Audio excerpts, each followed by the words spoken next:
Legenda dan mitos tentang wabah penyakit pernah terjadi di kerajaan Cirebon dalam masa kepemimpinan Syekh Syarif Hidayatullah atau yang dikenal sebagai Sunan Gunung Jati pada tahun 1448 sampai 1568 Masehi.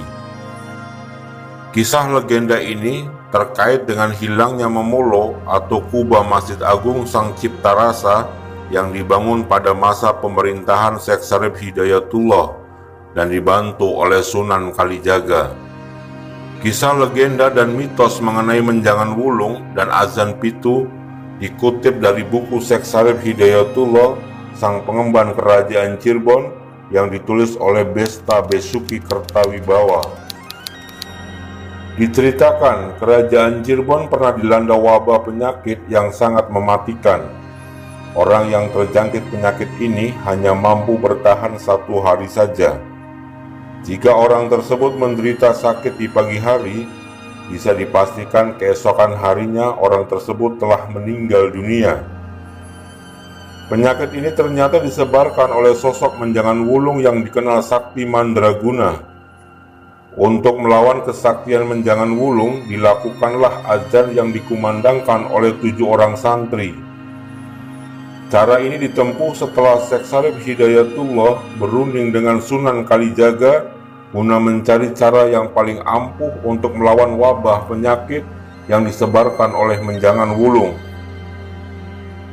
Keputusan untuk mengumandangkan azan pitu ini dipilih setelah diketahui bahwa menjangan wulung bersembunyi di puncak atap memulo atau kubah Masjid Agung Sang Cipta Rasa. Ketika azan dikumandangkan oleh 7 orang santri, seketika itu kubah Masjid Agung Sang Cipta Rasa Cirebon terlontar ke udara dan menjangan wulung tewas disertai hilangnya wabah penyakit. Diceritakan, memulo Masjid Agung Cirebon terbang ke arah Banten, kemudian ditangkap oleh Pangeran Hasanuddin dan ditumpukan di atas memulo Masjid Agung Banten, sehingga Masjid Agung Banten memiliki kubah yang bertumpuk, sedangkan Masjid Agung Sang Cipta Rasa tidak memiliki kubah. Kisah legenda menjangan wulung dan azan pitu ini berkaitan dengan 2 tokoh penyebar agama Islam, yaitu Syekh Syarif Hidayatullah dan Sunan Kalijaga.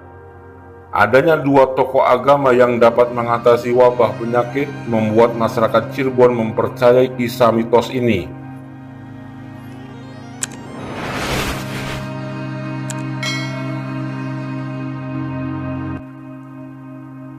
Kisah legenda menjangan wulung dan azan pitu dapat dipahami berdasarkan teori ehemerisme yang mengatakan bahwa mitos adalah peristiwa sejarah yang dilebih-lebihkan dan terjadi karena budaya tutur tradisional.